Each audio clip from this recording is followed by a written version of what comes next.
Hello guys, welcome to another video of stock market friends. Asian papers and foam limited guys, ये एक upcoming IPO जो कि आज के दिन ओपन होने जा रहा है। जानेंगे complete analysis, business model, financial condition, performance, GMP कितना चल रहा है, लिस्टिंग कितना मिलेगा, अप्लाई करें या फिर नहीं। और गाइस वीडियो में पूरा एंड तक बने रहिएगा तो आपको आइडिया मिल जाएगा कि इस आईपीओ में अप्लाई करना चाहिए या फिर नहीं। और गाइस ये कोई रिकमेंडेशन वीडियो नहीं है, तो आप प्लीज़ इस वीडियो को देख कर आप मेरे अकॉर्डिंग गाइज आप अप्लाई मत कीजिएगा, अप्लाई अवॉइड मत कीजिएगा। आप अपने रिस्क पर ही जो भी डिसीजन अपने रिस्क पर ही डिसीजन लीजिएगा। तो चलिए वीडियो को स्टार्ट करते हैं। तो गाइस देखिए, आईपीओ जो 28 मार्च को ओपन हो रही है आज के दिन और 2 अप्रैल क्लोज किया जाएगा। 3 day IPO no doubt. 10 rupees का फेस वैल्यू, 91 to 96 रुपीज़ पर शेयर की प्राइस बैंड है।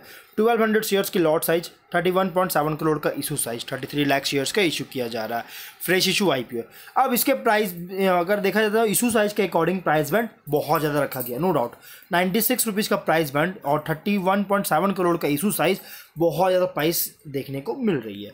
देखते हैं इसका फिनेंशियल कंडीशन, बिजनेस क्या है, कैसा है, उसके अकॉर्डिंग जब देखना है कि कंपनी मतलब वैल्यूएबल है या फिर नहीं। देखिए, बुक बिल्ड आईपीओ है, बीएसई एसएमई पे लिस्टेड किया जा रहा है। Sunflower broking private limited market maker है। कंपनी का जो बिजनेस है 2019 में इनकॉर्पोरेट है। पुराना कंपनी नहीं है गाइस, लगभग 6 साल पुरानी कंपनी है, ज़्यादा पुराना नहीं है।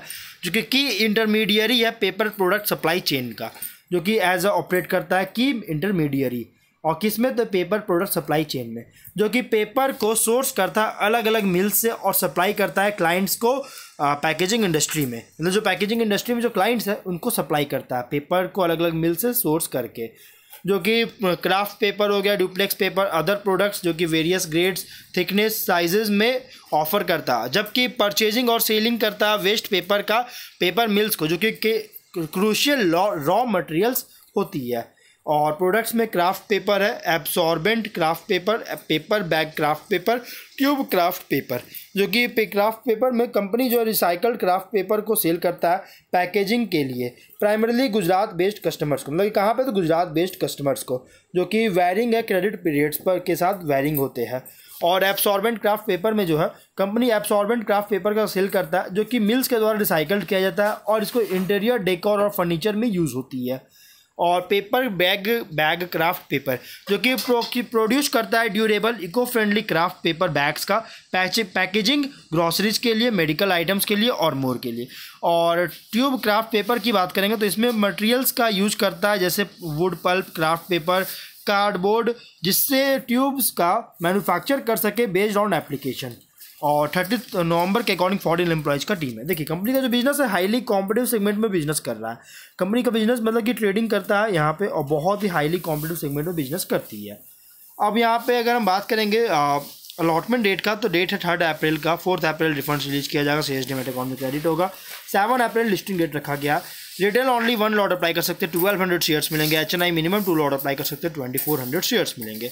कंपनी का प्रोमोटर है मिस्टर मोहम्मद आरिफ, मोहम्मद इब्राहिम लखानी और मिसेस आमरीन लखानी इसके प्रोमोटर है। जो कि प्री इशू होल्डिंग 100% का ऑफर दिया गया। क्यूआईबी 50%, एचएनआई 15%, रिटेल 35% का ऑफर दी गई है। अब फिनेंशियल की बात करें, देखिए कंपनी का बिजनेस हाईली कॉम्पिटिटिव सेगमेंट में इसका बिजनेस कर रही है, नो डाउट। कंपनी का बिजनेस कहाँ है, तो हाईली कॉम्पिटिटिव सेगमेंट में बिजनेस हो रही है। वहीं अगर हम बात करें फिनेंशियल का, तो 22 में एसेट्स था 27.8 करोड़ का। यहाँ लगातार इंक्रीज होकर अभी फर्स्ट हाफ में 37.8 करोड़ के आसपास देखने को मिल रही है।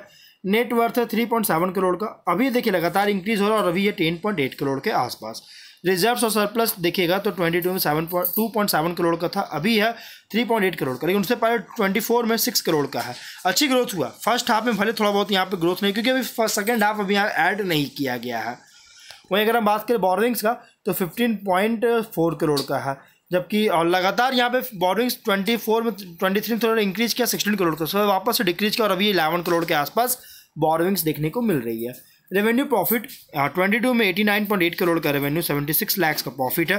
23 में 91 करोड़ का रेवेन्यू, 50 लाख का प्रॉफिट है। 24 में 96.8 करोड़ का रेवेन्यू, 2.8 करोड़ का प्रॉफिट। 25 के फर्स्ट हाफ में 58 करोड़ का रेवेन्यू, 3.8 करोड़ का प्रॉफिट है। फिनेंशियल कंडीशन देखिएगा तो इनकंसिस्टेंसी है। क्यों? टॉप लाइन तो इंक्रीज किया बट बॉटम लाइन 23 में डाउनफॉल देखने को मिला।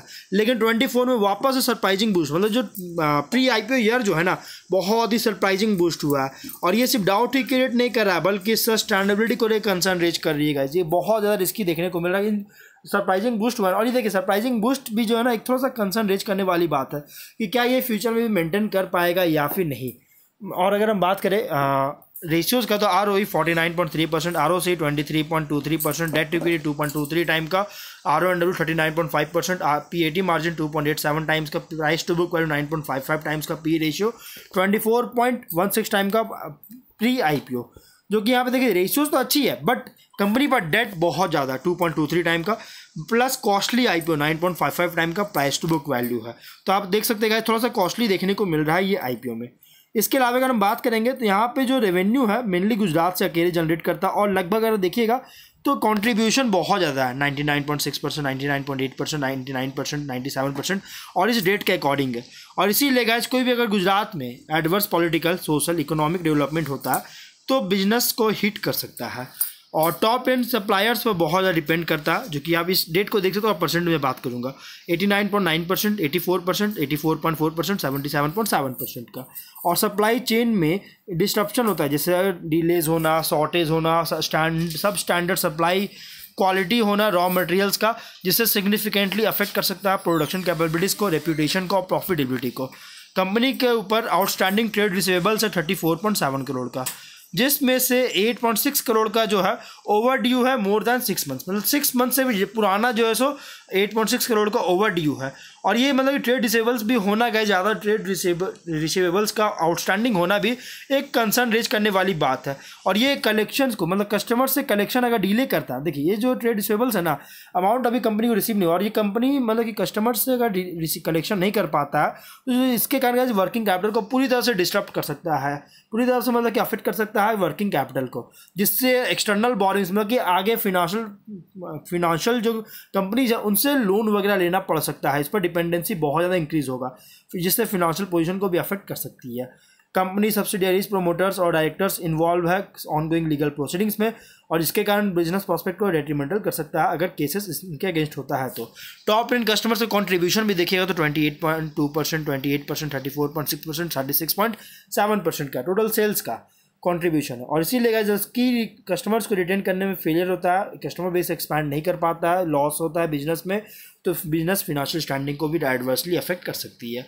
30 सितंबर के अकॉर्डिंग 11 करोड़ के आसपास इंडेटनेस है, और इसको अगर रीपे नहीं कर पाता तो ऑपरेशन और फिनेंशियल पोजीशन को भी हार्म कर सकती है।